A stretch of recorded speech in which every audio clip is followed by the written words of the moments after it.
बुलबुल का तरन्नुम भी न हो, चिमन दहर में कलियों का तबस्सुम भी न हो। बलगल उला बिकमालिही कशफत दुजा बिजमालिही, सुनद जमीउ खसालिही, सल्लु अलैहि व आलिही। जनाब साहेब सदर ইসলামী সমাজ কল্যাণ পরিষদের সম্মানিত সভাপতি, তাফসীরুল কোরআন মাহফিলের সম্মানিত সভাপতি হযরতুল আল্লাম শেখুল হাদিস মাওলানা শামসুদ্দিন সাহেব মদজুল্লুল আলী, হাজারাত উলামায়ে কেরাম, উপস্থিত চট্টগ্রাম এবং বাংলাদেশের বিভিন্ন জেলা থেকে আগত, পার্শ্ববর্তী দেশ ভারত বার্মা থেকে আগত সম্মানিত ভাইয়েরা, পর্দার আড়ালের মা এবং বোনেরা, সুপ্রিয় সাংবাদিক বৃন্দ, আসসালামু আলাইকুম ওয়া রাহমাতুল্লাহি তাআলা ওয়া বারাকাতুহু। আল্লাহর কাছে সাহায্য কামনা করি, ওয়া মা তৌফিকি ইল্লা বিল্লাহ। তিনি তৌফিক দিলেই বলতে পারবো, তা না হলে আমার মধ্যে এমন কোনো ইলম নাই যা দিয়ে আমি আপনাদেরকে বুঝাতে পারি। সুবহানাকা লা ইলমা লানা ইল্লা মা আল্লামতানা আলাইহি তাওয়াক্কালতু ওয়া ইলাইহি উনীব। আল্লাহর কাছে সাহায্য কামনা করি, কারণ আমরা যে কোরআন ঘরে রাখি আমরা জানি না এই জিনিসটা কি। যদি এরকম এক টুকরা হীরকখণ্ড, ডায়মন্ড, কেউ চেনে না এটা যে ডায়মন্ড, কেউ চেনে না, এমন লোকের কাছে যদি এটা পায় এর কোনো দাম তার কাছে নাই, এর কোনো মূল্য হবে না। কিন্তু যে চেনে সে তো এটার জন্য তার বাড়ি ঘর জমি জমা সব বিক্রি করবে, জানটা দিয়ে ওইটাকে নিতে চেষ্টা করবে, যেহেতু একটা এইটাকে কিনতে গেলে, এই ওজনের একটা ডায়মন্ড কিনতে গেলে কয়েক বিলিয়ন ডলারের প্রয়োজন হবে, এই ওজনের একটা ডায়মন্ড কিনতে গেলে। আমাদের ঘরের মধ্যে আল্লাহ রাব্বুল আলামিন ডায়মন্ডের চাইতে, রূপার চাইতে, স্বর্ণের চাইতে, হীরকখণ্ডের চাইতে, আকাশ এবং জমিনের চাইতে সব থেকে মূল্যবান একখানা কিতাব দিয়েছিলেন, যার নাম কোরআন শরীফ। কপাল পোড়া আমরা এই কোরআনকে চিনলাম না, বুঝলাম না, খালি চুমাই খাইলাম, মাথায় লাগালাম, বুঝলাম না কি এর উপরে চুমা খাইলাম, এটা কি। এই কোরআনের কাছে যখন মানুষ আসে বোঝার জন্য, কোরআনের কাছে যখন আসে, কোরআন, আমি কথাগুলি আরো বলেছি, যদি জিরো আসে কোরআন হিরো বানায় দেয়, আর হিরোরা এসে যদি বেয়াদবি করে আল্লাহ জিরো বানাইয়া জেলখানায় ঢুকায় দেয়, ঠিক না? এ হচ্ছে সেই কোরআন শরীফ। বুঝতে চেষ্টা করি নাই, সবার বাড়ি কোরআন শরীফ আছে। আমি যদি এখন প্রশ্ন করি কার বাড়িতে কোরআন শরীফ নাই, হাত তুলে দেখান, হাত কি উঠবে একখানো? হাত কি একখানো উঠবে? উঠবে না। কিন্তু যদি জিজ্ঞেস করি সূরা ফাতিহার অর্থ কি, কে কে জানেন? হাত তোলেন। হাত কি তখন বেশি উঠবে না কম উঠবে? সেই জন্য হাত উঠাইতে বললাম না। কোরআন এসেছিল বোঝার জন্য, বুঝি নেই। একটুখানি যদি চিন্তা করি যে ওমর রাদিয়াল্লাহু তাআলা আনহু কত বড় জাহিল, কত বড় মূর্খ হইলে পরে আল্লাহর নবীরে হত্যা করতে আসছে। আরে সেই হযরত ওমর যখন কোরআন তেলাওয়াত শুনলেন, বিষে ধরলো, এমন ধরলো, আর তার মাকাম আল্লাহ এমন জায়গায় পৌঁছায় দিলেন, নবী করিম সাল্লাল্লাহু আলাইহি ওয়াসাল্লাম বললেন, লা নবিয়্যা বা'দি ওয়ালা রাসূলা, আমার পরে নবীও হবে না, রাসূলও হবে না। তবে একটি কথা আছে, আমার পরে যদি আল্লাহ নবী কাউকে বানাতেন লাকানা ওমর, ওমর নবী হয়ে যাইতেন। সুবহানাল্লাহ কইতে ইচ্ছা করে না? কোথার থেকে কোথায় চলে গেছে। হযরত ওমর রাদিয়াল্লাহু তাআলা আনহুর এই ব্যাপারটি এই মাহফিলে আমি আরো একবার বলেছিলাম, আজকে আবার স্মরণের জন্য বলি। তিনি আমিরুল মুমিনিন, খলিফাতুল মুসলিমিন, দেশ পরিচালনা করছেন, দ্বিতীয় খলিফা। হযরত আলী রাদিয়াল্লাহু তাআলা আনহু তিনি রাতের বেলায় স্বপ্ন দেখছেন যেন তিনি মসজিদে নববীতে নবী করিম সাল্লাল্লাহু আলাইহি সাল্লামের পেছনে তার ইমামতিতে নামাজ আদায় করছেন। স্বপ্ন। নবী করিম সাল্লাল্লাহু আলাইহি ওয়াসাল্লাম নামাজ শেষ করে সালাম ফিরিয়ে মুক্তাদির দিকে ফিরে বসেছেন এবং দোয়া পড়তেছেন। হযরত আলী মাসনুন দোয়াগুলি পড়ে বেরিয়ে গেছেন। মসজিদের দরজা থেকে বেরিয়ে গিয়ে দেখেন এক বুড়ি দাঁড়ানো, হাতে একটা পাত্র। বুড়ি কাছে এসে বলছে, আলী আবার ভেতরে যাও, এই পাত্রের মধ্যে যত খোরমা দেখতে পাও এই খোরমাগুলি আমার বাগানে, নতুন বাগান, তুমি একটু ভিতরে নিয়ে যাও। রাসূলুল্লাহকে বলো তিনি যেন নিজে খান আর সাহাবায়ে কেরামদের মধ্যে যেন ভাগ করে দেন। রাসূলুল্লাহ আমার বাগানের খোরমায় হাত দিলে আমার বাগানে খোরমায় আল্লাহ বরকত দিবে। হযরত আলী ভেতরে চলে গেলেন, নবী করিম সাল্লাল্লাহু আলাইহি ওয়াসাল্লামকে ঘটনা শোনালেন। নবী করিম সাল্লাল্লাহু আলাইহি ওয়াসাল্লাম পাত্রের ভেতর থেকে একটি খোরমা তুলে নিয়ে হযরত আলীর মুখের মধ্যে দিয়ে দিলেন। হযরত আলী রাসূলের দেওয়া খোরমা চিবোচ্ছেন, এমন সময় তার কানে মসজিদে নববীর আজানের আওয়াজ চলে গেল, আসসালাতু খায়রুম মিনান নওম। ঘুম ভেঙে গেল। ঘুম ভেঙেছে ঠিক, কিন্তু হযরত আলীর মুখের ভিতরে রাসূলের দেওয়া খোরমার স্বাদ তখনও ছিল। ওযু করে তড়িঘড়ি করে মসজিদে নববীতে প্রবেশ করে দেখেন ইমামতির জায়গায় কে দাঁড়ানো? হযরত ওমর দাঁড়ানো। নামাজ শেষ করে তিনি পিছনে ফিরেছেন। হযরতে আলী রাদিয়াল্লাহু তাআলা আনহু তিনি মাসনুন দোয়াগুলি শেষ করে বেরিয়ে গেছেন। দরজা থেকে বেরিয়ে দেখেন এক বুড়ি, হাতে এক পাত্র। বুড়ি এসে বলছে, আলী আবার ঢোকো ভেতরে, এগুলি আমার বাগানের খোরমা, আমিরুল মুমিনিনকে দাও, তিনি খাবেন এবং সাহাবায়ে কেরামদের মধ্যে দিবেন, আমার নতুন বাগানে খোরমায় আল্লাহ বরকত দিবে। হযরত আলী দেখেন স্বপ্নে যা দেখছিলাম তা তো বাস্তব হচ্ছে। ভেতরে চলে গেলেন। হযরত ওমর রাদিয়াল্লাহু তাআলা আনহুকে পাত্রটি দিয়ে ঘটনা বললেন। হযরত ওমর পাত্র বাম হাতে নিয়ে ডান হাতে একটা খোরমা উঠাইয়া হযরত আলীর মুখের মধ্যে দিয়ে দিলেন। হযরত আলী খোরমা খেতে গিয়ে দেখলেন অন্যান্য খোরমার চাইতে এটা তো স্বাদ খুবই ভালো। তিনি বললেন, ইয়া ওমর জিদনি তামরাতান উখরা, তুমি আমারে আরেকটা খোরমা দাও, খুব মজা লাগতেছে, আমারে যদি দুই একটা বেশি দাও কারো ভাগে কম পড়বে না, পাত্র ভরা খোরমা দাও না একটা বেশি। হযরত ওমর রাদিয়াল্লাহু তাআলা আনহু বললেন, ইয়া আলী লাউ আন্না রাসূলুল্লাহ সাল্লাল্লাহু আলাইহি ওয়াসাল্লাম যাদাক লাজিদনাক। হে আলী, স্বপ্নের ভিতরে রাসূলুল্লাহ যদি তোমারে একটার বেশি খোরমা দিতেন আমিও তোমারে একটার বেশি খোরমা দিতাম। হযরত আলীর চোখ এত বড় হয়ে গেছে, কয় কি স্বপ্নে দেখলাম আমি? হযরত আলী বলছেন, ইয়া ওমর আমহিয়া রুইয়া রাআইতাহা আমহিয়া গায়বুন আমিত্তালাত আলাই। হে ওমর, এটা কি স্বপ্ন যা তুমি স্বপ্ন দেখে আমাকে বলছো, না গায়েব থেকে তোমাকে জানানো হয়েছে? তুমি কেমনে জানলে যে রাসূলুল্লাহ স্বপ্নে আমার একটা খোরমা দিয়েছিলেন?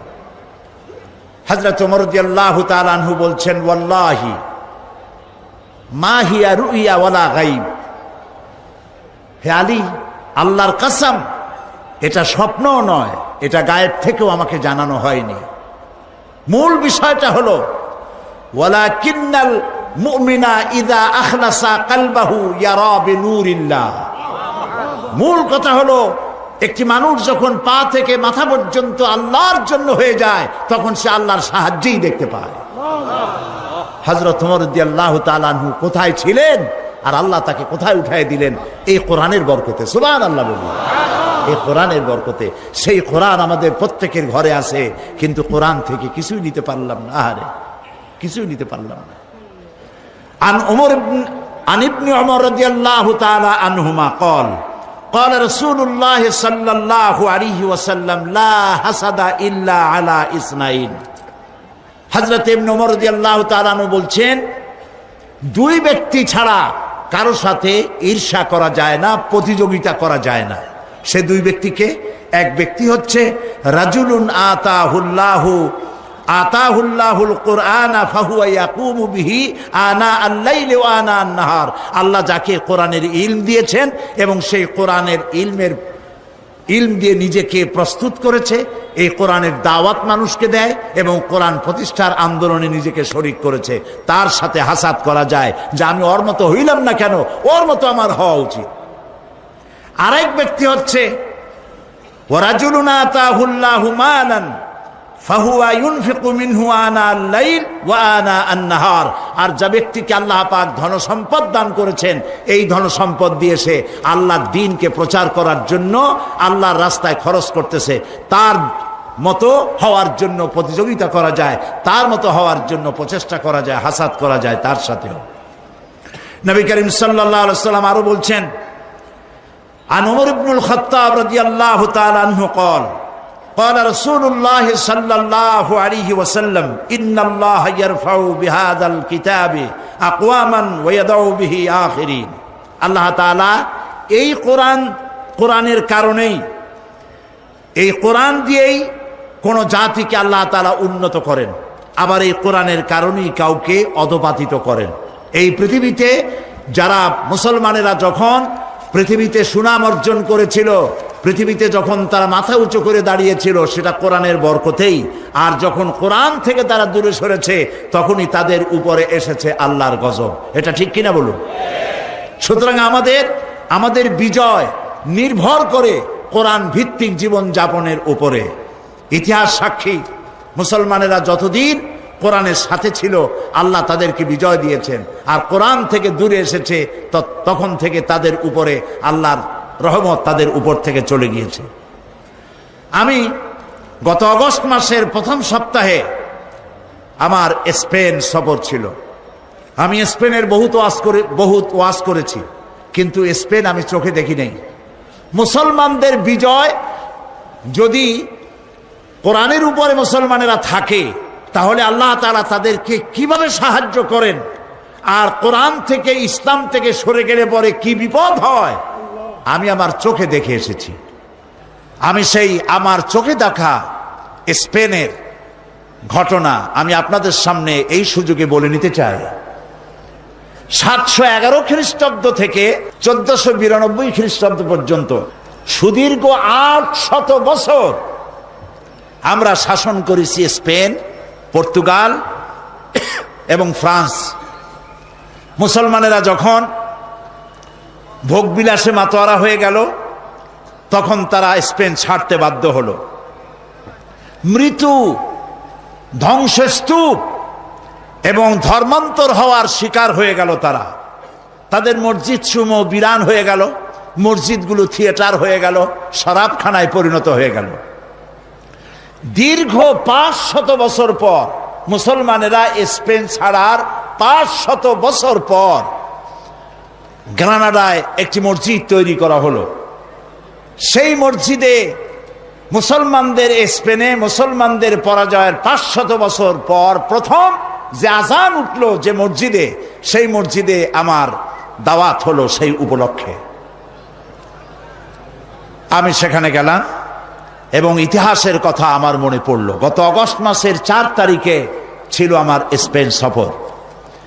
আমরা ইতিহাস থেকে জানি যে 711 খ্রিস্টাব্দে আফ্রিকার বিরাট অঞ্চল দখল করে উমাইয়া শাসকদের প্রধান সেনাপতি তারিক বিন জিয়াদ, তিনি ভূমধ্য সাগরের মধ্য দিয়ে পালতোলা জাহাজে পার হয়ে গেলেন। ভূমধ্য সাগর পাড়ি দিয়ে স্পেনের তটরেখায় গিয়ে পৌঁছলেন, যেটাকে বলা হয় জিব্রাল্টার। তারা বলে, আসলে নামটা হলো জাবালুত তারিক। আমরা ইতিহাস থেকে জানতে পারি যে নবী করিম সাল্লাল্লাহু আলাইহি ওয়াসাল্লামের ইন্তেকালের 70 বছর যেতে না যেতে মুসা বিন নুসাইর জয় করেন গোটা আরব ভূখণ্ড, এবং মুহাম্মদ বিন কাসিম জয় করেন সিন্ধু, ভারতের সিন্ধু দখল করলেন তিনি। এরপরে কুতাইবা ইবনে মুসা ইবনে মুসলিম, তিনি জয় করেন গোটা এশিয়া, এশিয়ার বিস্তীর্ণ অঞ্চল, আরব, এশিয়া, আফ্রিকা এবং ইউরোপের স্পেন পর্যন্ত চলে গেল মুসলমানদের এই বিশাল বাহিনী। প্রিয় ভাই সব, জাবালুত তারিক পার হয়ে উমাইয়াদের সেনাপতি যখন স্পেনে পৌঁছে গেলেন, তিনি সাথীদেরকে বললেন, জাহাজগুলো টেনে কুলে উঠাও। জাহাজগুলো টেনে কুলে উঠানো হলো। তার সেই ভাষণ আরবি সাহিত্যে স্বর্ণাক্ষরে লেখা থাকবে। তিনি বললেন, আইয়ুহাল ইখওয়ান, আল বাহরু মিন ওয়ারাইকুম ওয়াল আদুবু আমামাকুম ফাইনাল মাফার, জাহাজগুলি তো সব পুড়িয়ে দেওয়া হলো, এখন তোমরা যাবে কোথায়? পেছনে ক্ষুধার্ত সমুদ্র, আর সামনে রয়েছে রণারিক বাহিনী, দুর্ধর্ষ বাহিনী। আমরা ইউরোপ থেকে ফিরে যাওয়ার জন্য আসি নাই, হয় ইসলামের পতাকা উড়াবো, না হয় দুনিয়া থেকে বিদায় হয়ে যাব। সেনাবাহিনী রাজি হয়ে গেল, শুরু হয়ে গেল যুদ্ধ। এবং এই যুদ্ধে আল্লাহ রাব্বুল আলামিন মুসলমানদেরকে বিজয় দান করলেন। পুরা স্পেন দখল হলো, পর্তুগাল দখল হলো, পুরা ফ্রান্স দখল হয়ে গেল মুসলমানদের। মুসলমানেরা সেখানে স্কুল, কলেজ, বিশ্ববিদ্যালয়, মাদ্রাসা ইত্যাদি তৈরি করলেন। সেখানে বড় বড় মুফাসসির তৈরি হয়ে গেলেন। আল্লামা কুরতুবীর মতো মানুষ কর্ডোবায় বাড়ি ছিল, সেজন্য কুরতুবী বলা হয়। তাফসীর প্রেমিক আলেমদের কাছে তাফসীরে কুরতুবী 1000 বছর পরে আজও প্রিয়।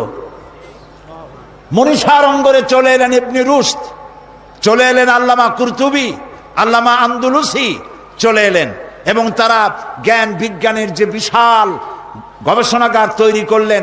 পার্শ্ববর্তী দেশ থেকে Yugoslavia, Romania, Poland, Britain, Hungary, Switzerland, Netherland, England, Denmark, এসব দেশ থেকে হাজার হাজার মানুষ পাড়ি দিল মুসলমানদের কাছ থেকে জ্ঞান অর্জন করার জন্য। সুবহানাল্লাহ।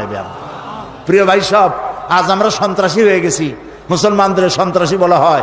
এই ঘড়িটা আমার হাতে দেখতে পাচ্ছেন, এটা মুসলমানদের আবিষ্কার করা। কামানটা মুসলমানদের আবিষ্কার করা, বন্দুকটা মুসলমানদের আবিষ্কার করা, কম্পাস মুসলমানদের আবিষ্কার করা, জিওমেট্রি, অ্যালজাবরা, ম্যাথামেটিক্স মুসলমানদের আবিষ্কার করা। মুসলমানেরা কি না আবিষ্কার করেছে, দুনিয়াকে উপহার দিয়েছে। যখন কর্ডোবা এবং গ্রানাডায় মুসলমানেরা জ্ঞান বিজ্ঞানের শাখায় প্রশাখায় যখন তারা রিসার্চ করছে, তখন ইংল্যান্ডের মানুষেরা বাড়ি বানাইয়া থাকে কেমনে জানতো না, গাছের মধ্যে গর্ত বানাই থাকতো। গোসল করে শরীর ক্লিন করে কেমনে তাও তারা জানতো না। তখন আমরা কর্ডোবা এবং গ্রানাডায় বিজ্ঞানের বিভিন্ন শাখায় প্রশাখায় আমরা বিচারণ করেছি। আল্লামা ইকবাল এই স্পেনে এসে দুঃখ করে বলেছেন, আয়ে গুলিস্তানে উনলুস वो दिन है याद तुझको, आए गुलिस्तान उनलुस वो दिन है याद तुझको, था तेरी डालियों में जब आशिया हमारा। हे स्पेन, তোমার অলিতে গলিতে আমার মুসলমানদের যে পদচারণা ছিল, আজ সে মুসলমানরা নিশ্চিহ্ন হয়েছে, মুসলমান নাই। সেইখানে যখন এই জ্ঞানের বিশাল গবেষণাগার তৈরি হলো, তারা পার্ক তৈরি করলো, সুয়ারেজ লাইন তৈরি করলো, ড্রেনেজ করলো, রাস্তা করলো, ফুটপাথ করলো, পৃথিবীর সব থেকে মডার্ন দেশে পরিণত করে দিল। সেইখানে শুরু হয়ে গেল 800 বছর রাজত্ব করার পর গজবটা কেন এলো তাও চোখে দেখে এলাম। তারেক বিন জিয়াদ যে মসজিদ তৈরি করেছেন কর্তুবায়, কর্ডোবা বলা হয় ইংরেজিতে, আরবি নাম কর্তুবা, বিশাল মসজিদ, 1 লক্ষ লোক নামাজ পড়তে পারে সেই মসজিদের মধ্যে। আমি যখন মসজিদের মধ্যে প্রবেশ করলাম আমার সাথীদেরকে নিয়ে, যায় দেখলাম মসজিদের ভেতরে সব মূর্তি দিয়ে ভরা। মসজিদের বিশাল মিনার, মিনারের প্রত্যেকটি খোপে খোপে একটা করে মূর্তি দাঁড়ানো। আমার সাথের কিছু লোক নামাজ পড়তে চাইলো মসজিদের ভেতরে, পুলিশ একটি এসে তাকে চেপে ধরলো, বলল ভুলে যাও, এটা তোমাদের মসজিদ ছিল, এটা মসজিদ নয়, এটা গির্জা, এখানে সেজদা দিতে দেওয়া হবে না।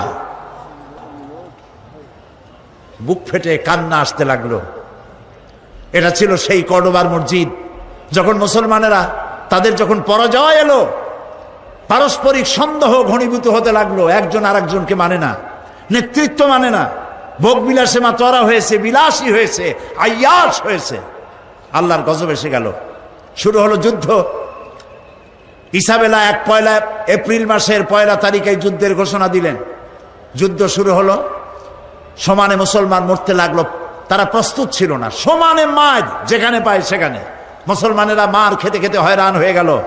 রানী ইসাবেলার পক্ষ থেকে ঘোষণা করা হলো, কর্ডোবার মসজিদের মধ্যে যারা আশ্রয় নিবে তাদেরকে নিরাপত্তা দেওয়া হবে। নারী এবং শিশুরা তাদের জন্য ভূমধ্য সাগরে সেখানে জাহাজ রাখা হয়েছে, তাদেরকে মরক্কো পাঠিয়ে দেওয়া হবে, তারা যেন জাহাজে আরোহণ করে। জাহাজগুলি ছিল ফুটা, হাজার হাজার মুসলিম নারী আর শিশু গিয়া জাহাজে উঠলো, জাহাজগুলি ডুবে হাজার হাজার মুসলমান শিশু আর নারী পানিতে তাদের সলিল সমাধি হয়ে গেল। 40,000 লোক পুরুষ ঢুকলো গিয়া কর্ডোবার মসজিদের মধ্যে। চতুর্দিক থেকে দরজা বন্ধ করে দেওয়া হলো, ভেতরে কেরোসিন ঢেলে দিয়ে আগুন জ্বালায় দেওয়া হলো। 40,000 মুসলমান মসজিদের ভিতরে পুড়াইয়া ভস্ম করে দেওয়া হলো। শুধু কাঁদছি মসজিদের মধ্যে ঢুকে এই দৃশ্য দেখে। বাইরে এসে দেখলাম নদী, মসজিদের পাশে একটি নদী, ছোট্ট নদী, কর্ণফুলীর মতোই হবে বা তার থেকে ছোট হবে। এই নদীর ভেতরে মুসলমান কেটে কেটে ফালানো হতে লাগলো, মুসলমানদের রক্তে দরিয়া লাল হয়ে গেল। পাশে ছিল লাইব্রেরি, মুসলমানেরা গবেষণা করত যে কিতাব, সেই সব কিতাব, হাদিস, দর্শন, বিজ্ঞান সব বই ফেলে দেওয়া হলো। সেই সমস্ত কিতাব ফেলে দেওয়ার কারণে নদীর স্রোত বন্ধ হয়ে গেল। আজকে যারা সভ্যতার দাবিদার, ইউরোপ, আমেরিকা, এরা সভ্য নয়, এরা সভ্যতার দুশ্মন, যার জন্য ইরাকের 1000 বছরের সভ্যতাকে জ্বালিয়ে পুড়িয়ে লুট করে তারা শেষ করে ফেলেছে। এরা সভ্যতার দাবি করে, আসলে তারা সভ্য নয়। প্রিয় ভাই সব, যেদিন এই মুসলমানদেরকে আগুনে পোড়ায় মারা হয়, সেই দিনটা ছিল 1 এপ্রিল, এপ্রিল ফুল। আমার দেশের মুসলমানের আজ শিক্ষিত কলেজে, ইউনিভার্সিটিতে, স্কুলে শিক্ষিত মহল এপ্রিল ফুল হিসাবে 1 এপ্রিলকে উদযাপন করে থাকে। করে না? করে কিনা বলেন? ঘটনাটা এরকম যে এক লোক বাজার দিয়ে আসছে, এসে বলছে, দৌড়াচ্ছে আর বলছে, ভাই মানির মান আল্লাহই রাখে। লোকেরা জিজ্ঞেস করলো, কেন দৌড়াও আর কেমনি মানির মান আল্লাহ রাখলো? কয় যে আমি আর বাবা দুজনে গেছিলাম হাটে, লোকেরা আমার বাপেরে ধরিয়া জুতা দিয়ে এমন পিটান পিটাইলো, আমারে কিচ্ছু কয় নাই, মানির মান আল্লাহই রাখে। যেদিন মুসলমানদেরকে পোড়ানো হলো কর্ডোবার মসজিদের মধ্যে, আর মুসলিম নারী আর শিশুকে ফুটা জাহাজে উঠাইয়া ভূমধ্য সাগরে ডুবিয়ে মারা হলো, সেই দিনটা ছিল 1 এপ্রিল। সেই এপ্রিল ফুল পালন করে আমার দেশের যুব সমাজ, পালন করে তথাকথিত শিক্ষিত সমাজ। নাউযুবিল্লাহি মিন যালিক। প্রিয় ভাই সব, আমি মাদ্রিদে প্রোগ্রাম করে তাদেরকে বললাম যে এই 2 জায়গা আমাকে দেখাতেই হবে। বিশাল দেশ, আল্লাহ কত নিয়ামত সেখানে দিয়েছেন। 645 কিলোমিটার মাদ্রিদ থেকে কর্ডোবা, কর্ডোবা থেকে 280 কিলোমিটার গ্রানাডা, আর গ্রানাডা থেকে 270 কিলোমিটার হচ্ছে মাদ্রিদ। প্রায় 1300 কিলোমিটার জায়গা, ফজর থেকে নিয়ে রাত 12টা পর্যন্ত। আবার রাজধানীতে ফিরে সেই সব জায়গা দেখে এলাম। সেই মসজিদে গেলাম যেই মসজিদে আজান হয়েছে 500 বছর পর। স্পেনের মধ্যে 500 বছরের ভিতরে বাইরে কোনো আজান দেওয়ার আইন ছিল না, বন্ধ করে দেওয়া হয়েছে। মুসলমানেরা সেখানে কেস করলো, বহু মামলা করে, 22 বছর মামলা করিয়া একটা ছোট্ট জায়গা পাইলো। তার পাশে আবার একটা বিশাল গির্জা, জানতে পারলাম ওইটা গির্জা না, ওটাও মুসলমানদের তৈরি করা মসজিদ ছিল, সেটারে বানাইছে তারা গির্জা। সমস্ত মসজিদগুলি শরাবখানা, থিয়েটার আর সিনেমায় পরিণত করেছে তারা। 22 বছর মামলা করে একটি ছোট্ট মসজিদ বানালো। সৌদি আরবিয়া এবং ইউনাইটেড আরব আমিরাটস এদেরকে টাকা দিল। $4,50,00,000 দিয়ে এই মসজিদটা নির্মাণ হলো। মসজিদে নামাজ পড়তে লোক আসলো মাত্র 1.5 কাতার কি 2 কাতার। শুনলাম আজ আর স্পেনে মুসলমান নাই। প্রায় 5 কোটির মতো লোক বাস করে স্পেনে। সেখানে মুসলমানদের সংখ্যা 25,000-এর মতো, সব বহিরাগত, স্থানীয় মুসলমান কেউ নাই। আর 1 এপ্রিল যখন আসে তখন স্প্যানিশরা লম্বা লম্বা জামা গায়ে দিয়া, মুখে নকল দাড়ি রেখা, মাথায় টুপিয়া রুমাল পরিয়া তারা সারা রাত মদ খায় আর নাচে। আজকের এই দিনে আমরা মুসলমানদেরকে তাড়াই দিতে পেরেছিলাম। প্রিয় ভাই সব, আজকে সেই মুসলমানদের যে বিরাট পতন হলো, সেই পতনের কারণ ছিল কোরআন শরীফের দাওয়াত দেওয়া থেকে, তাওহীদের দাওয়াত থেকে তারা নিজেদেরকে দূরে সরিয়ে ফেলেছিল। তারা তাওহীদের দাওয়াত দেয়নি। তারা মানুষকে কোরআনের দিকে আকৃষ্ট করেন এই ক্ষমতার উপরে টিকে থাকার জন্য বিলাসী জীবন যাপন করেছে। আবু আবদেল ছিল, তাদের শেষ রাষ্ট্রপ্রধান। যখন যুদ্ধ শুরু হলো সে দৌড়াচ্ছিল, তার মায়ের কাছে গিয়ে কাঁদতেছিল। মা বলল, তোমার বাবারা, তোমার বাপ দাদারা এই দেশ দখল করেছিল বুকের রক্ত দিয়া, আর তুমি বুকের রক্ত দিয়ে এ দেশকে রক্ষা করতে পারলে না। এই নাও আমার হাতের চুরি পরিয়া আফ্রিকার জঙ্গলে গিয়া পালায় যাও। আমার জন্য খুব ভালো হতো যদি তোমার মুখ আমি না দেখতে পারতাম আমার মরার আগে। প্রিয় ভাই সব, এই ছিল মুসলমানদের করুণ ইতিহাস। কিন্তু মুসলমানদের মূল ইতিহাস ছিল যে কোরআন যখন এসেছিল আল্লাহ তাআলা বলেছেন, قد جاءكم من الله نور وكتاب مبين। আমি আল্লাহর পক্ষ থেকে তোমাদের জন্য এসেছে আলো। আমি তোমাদেরকে একটা আলো দিয়েছি। ওয়া কিতাবুম মুবিন, আর সুস্পষ্ট একখানা কিতাব আমি তোমাদেরকে দিয়েছি। এখন যে আলো দিলাম সে আলোর নাম হলো মুহাম্মাদুর রাসূলুল্লাহ সাল্লাল্লাহু আলাইহি ওয়াসাল্লাম। আর কিতাব হচ্ছে এই কোরআন শরীফ। এই দুইটা জিনিস দিলাম। আর নবী করিম সাল্লাল্লাহু আলাইহি ওয়াসাল্লাম যখন ইন্তেকাল করেন তখন তিনি বলে গিয়েছিলেন, তারাকতু ফীকুম আমরাইন, দুটো জিনিস আমি তোমাদের জন্য রেখে গেলাম। একটা হলো কিতাবুল্লাহ, আর একটা কি? রাসূলের সুন্নাত। এই দুটি জিনিস রেখে গেলাম। এই কোরআনকে যদি তোমরা মেনে চলো, এই কোরআনের অনুকরণ যদি করো, তাহলে তোমাদেরকে কেউ গোমরাহ করতে পারবে না। সুতরাং আজকে যদি পৃথিবীতে মুসলমান বেঁচে থাকতে চায় তাহলে এই কোরআন নিয়ে বাঁচতে হবে। যদি বাঁচতে চায় কোরআন নিয়ে বাঁচতে হবে। কোরআন ছাড়া মুসলমানদের কোনো অস্তিত্ব থাকবে না। মাছ যেমন পানি ছাড়া বাঁচতে পারে না, মুসলমান তেমন কোরআন ছাড়া বাঁচতে পারে না। নবী করিম সাল্লাল্লাহু আলাইহি সাল্লাম পৃথিবীতে এসেছিলেন আল্লাহর একত্ববাদকে প্রতিষ্ঠিত করার জন্য। বান্দা আর আল্লাহ, মাঝখানে নেতা হচ্ছেন মুহাম্মদুর রাসূলুল্লাহ সাল্লাল্লাহু আলাইহি সাল্লাম। এর মাঝখানে আর কোনো পীর খাজা বাবা যেন না ঢোকে। কলিজা থেকে সকল প্রকারের ভয় ভীতি উঠায় ফেলতে হবে। এই কলিজার মধ্যে ভয় থাকবে কার? চিল্লায় বলুন কার?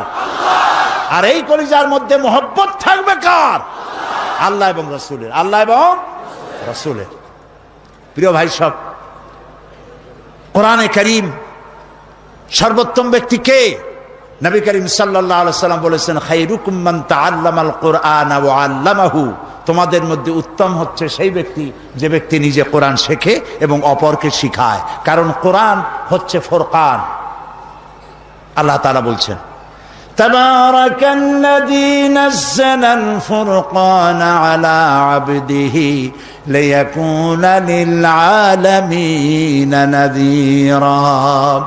অতীব বরকতপূর্ণ সেই মহান সত্তা আল্লাহ রাব্বুল আলামিন, যিনি ফুরকান দান করেছেন, আল ফারকু বাইনাল হক ওয়াল বাতিল, এমন কিতাব দান করেছেন যা দিয়ে হক এবং বাতিল, সত্য আর মিথ্যার মধ্যে পার্থক্য সৃষ্টি করা যায়। তার নাম কোরআন শরীফ।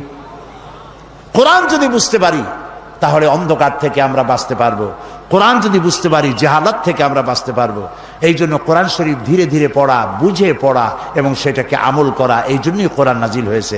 নবী করিম সাল্লাল্লাহু আলাইহি সাল্লাম এই কোরআন দিয়ে একটি সমাজ গড়ার জন্য তাকে অনেক পরিশ্রম করতে হয়েছে, রক্ত দিতে হয়েছে, দান মোবারক শহীদ হয়েছে, সাহাবায়ে কেরাম জীবন দিয়েছেন। আর এই কাজে রাসূলকে সহযোগিতা করেছেন সব থেকে বেশি যুবকেরা। কারা করেছে বলুন তো? আজকে তাকায় দেখেন আপনার ডানে আর বামে, আপনার ডানে আর বামে তাকায় দেখেন তো কারা কারা বেশি? যুবকেরা বেশি। নবী করিম সাল্লাল্লাহু আলাইহি ওয়াসাল্লাম বলেছেন, উসিকুম বিশ-শাবাবি খায়রা ফাইন্নাহুম আরাক্কু আফইদা লাকাদ বা'আসানি আল্লাহু বিল হানিফিয়্যাতি সামহা ফাহালাফানি আশ-শাবাব ওয়া খালাফানি আশ-শুয়ুখ। নবী করিম সাল্লাল্লাহু আলাইহি ওয়াসাল্লাম বলেছেন, উসিকুম বিশ-শাবাবি খায়রা, আমি তোমাদেরকে নসিহত করছি তোমরা যুবকদের ব্যাপারে কল্যাণকামী হবে। কোরআনের ঝান্ডাকে বুলন্দ করার জন্য রক্ত দিতে পারে কারা? বলেন কারা? রাসূলের হাদিস, রাসূলুল্লাহ বলছেন যুবকদের ব্যাপারে তোমরা কল্যাণকামী হও। আর আমি পৃথিবীতে এসেছি উদারতা সহকারে, আল্লাহর দ্বীন নিয়ে পৃথিবীতে এসেছি। এই আমার আল্লাহর দেওয়া এই বিধান কায়েমের জন্যে যুবকেরা আমাকে সাহায্য করেছে আর বিরোধিতা করেছে বুড়োরা। আজকে মাহফিলে যারা বৃদ্ধ আছেন তাদের কিন্তু শঙ্কিত হওয়ার বা লজ্জা পাওয়ার কোনো কারণ নেই। আমিও আপনাদের দলে, আমরা ওই যৌবনকাল কাটায় আসছি, ঠিক কিনা? ঠিক কিনা? যৌবনকালটা যদি আল্লাহর জন্য কাটায় আসতে পেরে থাকি, তাহলে সেখানে আল্লাহ তাআলা আমাদেরকে অবশ্যই পুরস্কৃত করবেন ইনশাআল্লাহ। বলি ইনশাআল্লাহ। আমরা যদি ইতিহাসে উচ্ছল প্রাণবন্ত বাংলার দামাল ছেলে যুবক যাদেরকে আমি দেখতে পাচ্ছি এই তাওহীদের ঝান্ডা নিয়ে যদি তারা ঝাঁপায় আসে, ময়দানে এগিয়ে আসে, তাহলে অবশ্যই বাংলাদেশে কোরআনের রাজ কায়েম হবে ইনশাআল্লাহ।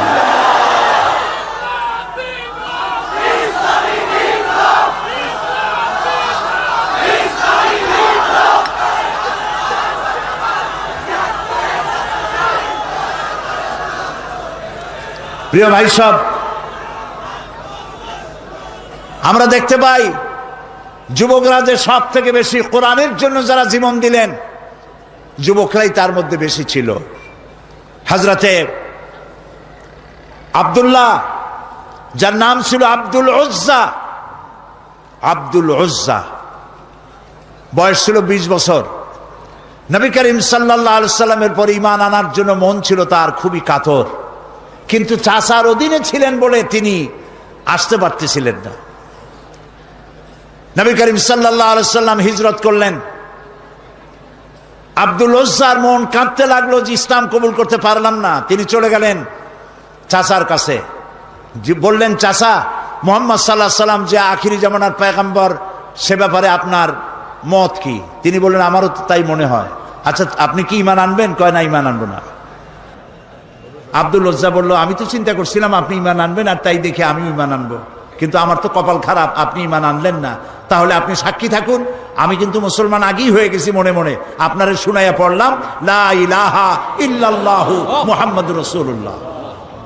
চাচা বলছে, ভাতিজা তুমি কি জানো এটার পরিণতি কি? কয় না, জানি না। এটার পরিণতি হলো তোমার বাড়ি ঘর জায়গা জমিন উট ছাগল যা দিছি সব আমার, এগুলো সব ফেরত দিতে হবে। তিনি বললেন, সব ফেরত দেওয়ার জন্য আমি প্রস্তুত। চাচা বলল, শুধু তাই না, তোমার পরনে যে কাপড় আছে, গায়ে জামা আছে, ওটাও আমার দেওয়া, এটাও দিয়ে ফেরত দিতে হবে। অবলীলাক্রমে মুখ বুঝে আব্দুল্লাহ গায়ের জামা পরনের লুঙ্গি খুলে দিয়ে দিল। না, হাদিস।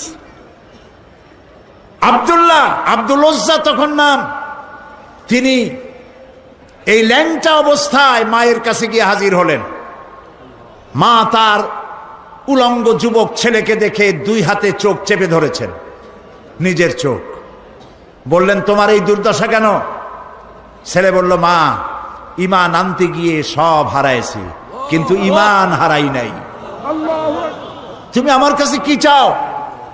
আব্দুল্লাহ বলল, আব্দুল উজ্জা বললেন, কিছু চাই না মা, আমি এই দেশে থাকতে পারবো না, আমি চলে যেতে চাই আমার মাহবুব সরওয়ারে কায়নাত মুহাম্মদ রাসূলুল্লাহ সাল্লাল্লাহু আলাইহি ওয়াসাল্লামের মদিনায় যাইতে চাই, কিন্তু আমি ল্যাংটা যাবো কেমনে? আমার একটু কাপড় দেন।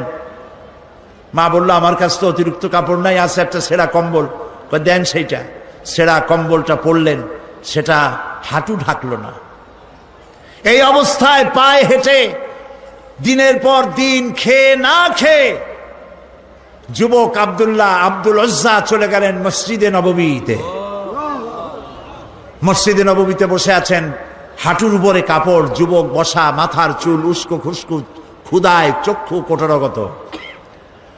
হযরতে নবী করিম সাল্লাল্লাহু আলাইহি ওয়াসাল্লাম হুজরা থেকে বেরিয়ে এসে তার দিকে নজর পড়েছেন। জিজ্ঞেস করলেন, তুমি কে? তোমার এই অবস্থা কেন?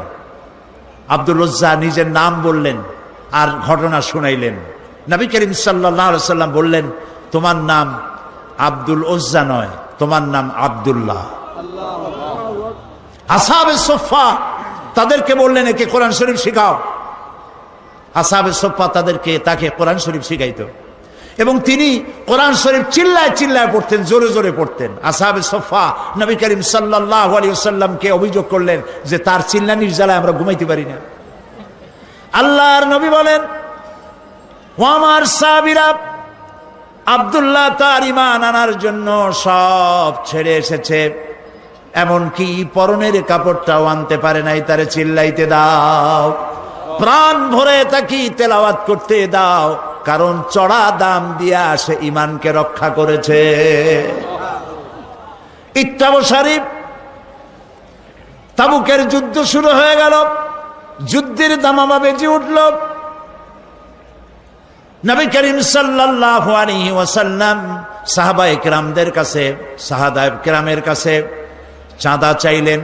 রোমানদের বিরুদ্ধে যুদ্ধ হবে, যার কাছে যা আছে নিয়ে আসো। সবাই দিতে লাগলো। সোনা দিল, দানা দিল, অস্ত্র দিল, টাকা দিল, পয়সা দিল। সব নবীজির সামনে স্তূপ হয়ে গেছে। নবীজিকে ওপাশ থেকে দেখা যায় না। আল্লাহর নবী বললেন, তোমরা তো সবাই দিলে, কিন্তু আবু বকর কোথায়? তারে তো দেখি না। হযরতে আবু বকর রাদিয়াল্লাহু তাআলা আনহু একটি খুঁটির আড়ালে দাঁড়ানো ছিলেন। সেখান থেকে তিনি বেরিয়ে আসলেন। হাতে একটা ছোট্ট টোপলা ছিল, তিনি তা ধরিয়ে দিলেন নবীর হাতে। নবীজি টোপলাটার মুখ ছেড়ে যখন ঢাললেন, দেখা গেল তার থেকে বেরিয়ে এসছে কয়েক কেজি গম আর কিছু দিরহাম। হযরতে নবী করিম সাল্লাল্লাহু আলাইহি ওয়াসাল্লাম হযরত আবু বকরের চেহারার দিকে তাকিয়ে দেখেন, হযরত আবু বকরের চোখ থেকে পানি পড়ে দাড়ি মোবারক ভিজে ভিজে পড়ছে। নবীজি প্রশ্ন করলেন, আবু বকর? হযরতে নবীজি সমস্ত সাহাবীদের দিকে তাকায় বললেন, ও আমার সাহাবীরা, রোমানদের বিরুদ্ধে লড়াই করার জন্য তোমরা যত যা কিছু আজ সাহায্য করেছো, সকল সাহায্যের চাইতে আবু বকরের দান আল্লাহর কাছে বেশি মর্যাদা হয়ে গেছে। তাদের ধারণা হলো, তা কেমনে হলো? এত এত দিলাম। নবীজি জিজ্ঞেস করলেন, ওমর কত দিছো? বাড়ি কত? ওসমান কত দিছো? বাড়ি কত? সবাই বলল, এত এত দিছি, বাড়ি এত এত আছে। সবশেষে নবীজি হযরত আবু বকর রাদিয়াল্লাহু তাআলা আনহুকে প্রশ্ন করলেন, আবু বকর তুমি কত দিয়েছো আর বাড়ি কত আছে?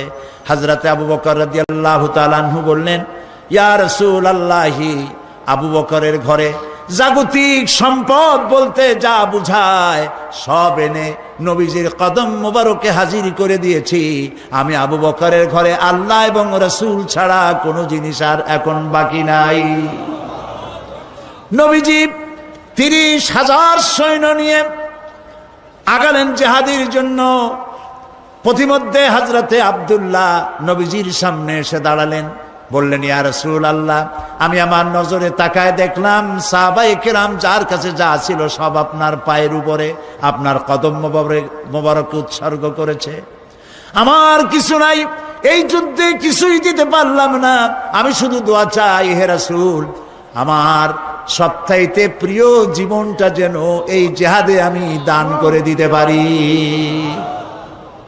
প্রিয় ভাইয়েরা আমার, নবীজি বললেন, একটা গাছের ছাল নিয়ে আস। একটা গাছের ছাল আনা হলো। নবীজি গাছের ছালটা নিয়ে হযরত আব্দুল্লাহর হাতে বেঁধে দিয়া বললেন, রব্বুল আমিন, আমি আব্দুল্লাহর রক্তকে কাফেরদের জন্য হারাম বানাইয়া দিলাম।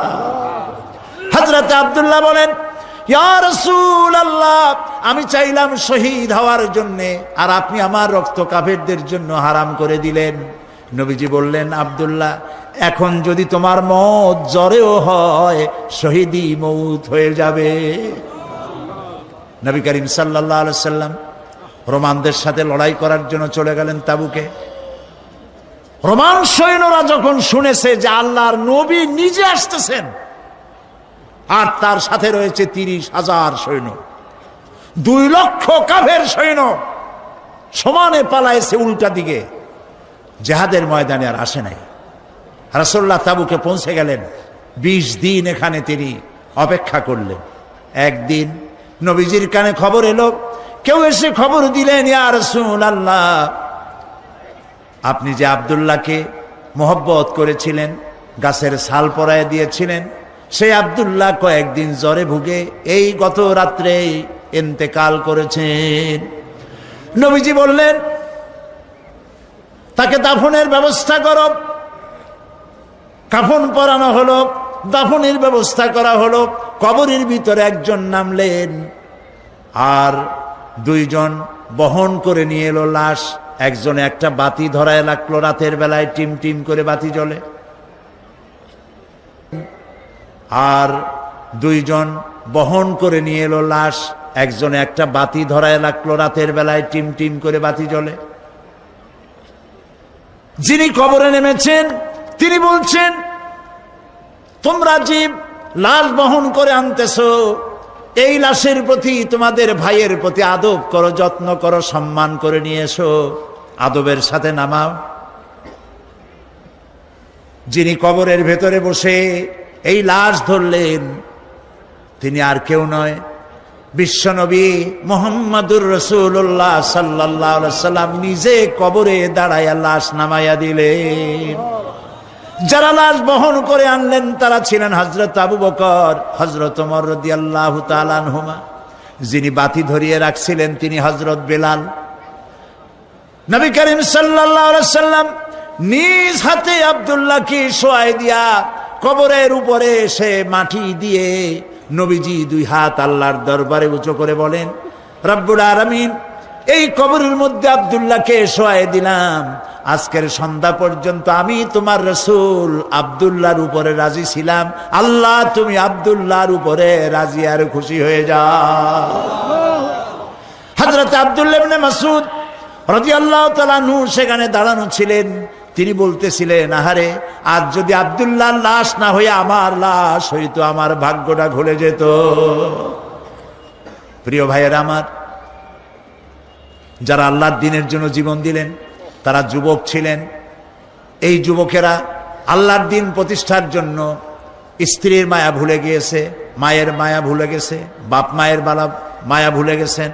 কোরআন প্রতিষ্ঠার জন্য জান মাল সকল কিছুকে উৎসর্গ করে তারা ময়দানে নেমেছেন। এই রক্তের উপর ইসলামের পতাকাকে আল্লাহ উড্ডীন করে দিয়ে মদিনায় আল্লাহ দ্বীন প্রতিষ্ঠা করে দিয়েছিলেন। আজ যদি পৃথিবীর দ্বিতীয় বৃহত্তম মুসলিম দেশ, এই দেশে যদি আমরা কোরআনের পতাকাকে উড্ডীন করতে চাই, তাহলে যুবকদেরকে ময়দানে আগায় আসতে হবে, যুবকদেরকে এগিয়ে আসতে হবে। তাওহীদ এবং বিদআত, তাওহীদ এবং তাওহীদকে প্রতিষ্ঠিত করার জন্য শিরক এবং বিদআতকে নির্মূল করে দিয়ে আল্লাহর দ্বীন প্রতিষ্ঠার জন্য আগায় আসতে হবে। তাহলে আশা করা যায় পৃথিবীতে, এই গোটা বিশ্বের ভিতরে দ্বিতীয় বৃহত্তম মুসলিম দেশ, এদেশে আল্লাহর কালেমার পতাকা একদিন উড়বেই উড়বে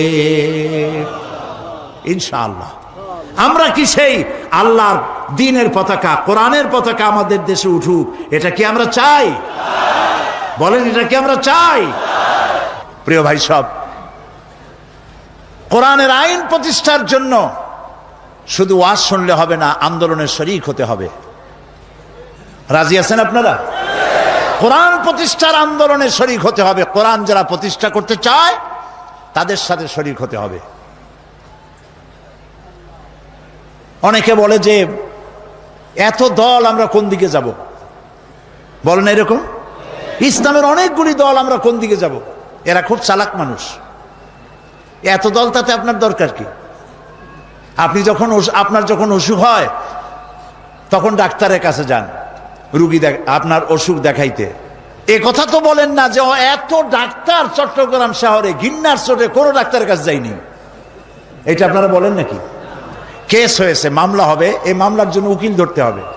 এখন আপনি দেখেন এত উকিল, কাজে কোনো উকিলের কাছে যাব না, এরকম কোনো পাগলে করে নাকি? দল অনেক আছে, তাতে কি হয়েছে? সেই দলের সাথী আপনারা হন। আপনাকে বেছে নিতে হবে ভালো উকিলকে, আপনাকে বাঁচতে হবে যে ভালো ডাক্তারকে। আন্দোলন খুঁজতে হবে, কোন আন্দোলনে কোন দলে গেলে পরে আপনার কোরআনের রাজ বাংলাদেশে কায়েম হতে পারে, সেটা আপনাকে বেছে নিতে হবে। দল তো অনেকগুলি তৈরি হয়ে গেছে। প্রিয় ভাই সব, ইসলামী আন্দোলন যারা এই দেশে করে, যারা জান দিল, রক্ত দিল, জীবন দিয়েছে, এবং যারা প্রমাণ করতে পেরেছে যে দেশ আমরা হাতে পেলে দেশ চালাইতে পারি, প্রমাণ পাইছেন না আপনারা ইতিমধ্যে? বলেন, পেয়েছেন না? তাহলে ইসলাম প্রতিষ্ঠা যারা করে সেই আন্দোলনে শরীক হতে হবে। লা ইসলামা ইল্লা বিল জামা, ওয়ালা জামা ইল্লা বিল ইমারা, ওয়ালা ইমারা ইল্লা বিত তাআ। সংগঠন ছাড়া ইসলাম চলতে পারে না।